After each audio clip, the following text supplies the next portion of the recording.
Hi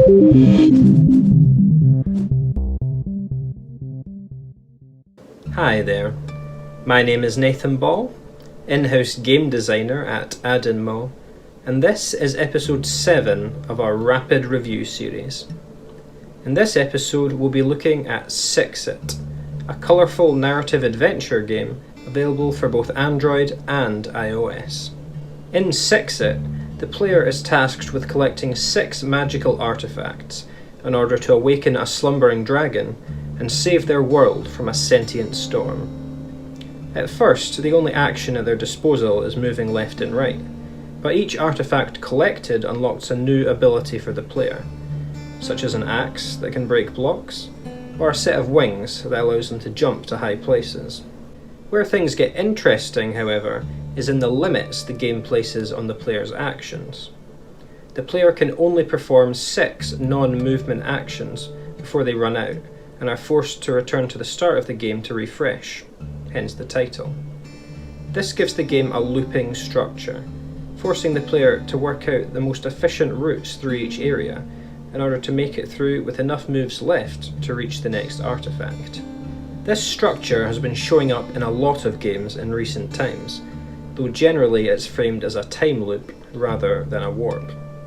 Indie hits like Minute and 12 Minutes, as well as bigger titles like Returnal and the upcoming Deathloop, all make use of a similar concept and game flow. While the latter games use this structure in the fashion of classic roguelikes, as a means of taking players through areas of emergent gameplay multiple times to show off their large possibility spaces, the former act more like puzzle games, with the loop forcing players to work their way to a solution to a larger problem, one piece at a time.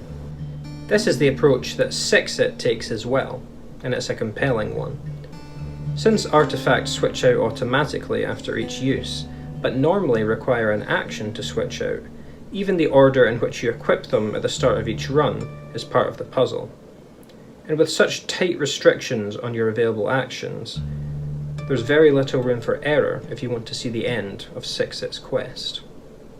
As tricky and interesting as these puzzle elements are, however, it's the writing and narrative that are the real stars of the show here.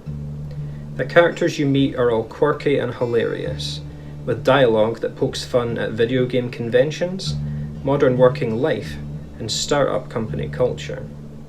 Even the options to reset your game file and pay to remove ads from the game are contextualized in-game with characters, who allow you to perform those actions by speaking to them in the game.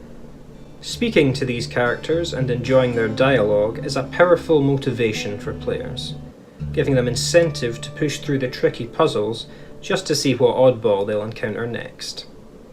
This, combined with a base concept that's interesting enough to stand alone, makes Sixit a looping adventure that you won't mind starting again and again. And that's all for this episode of Rapid Review. If you enjoyed it, please give it a like, and don't forget to subscribe and ring the bell to get notified when we post new content. I've been Nathan Ball, thanks for watching, and I hope to see you again soon.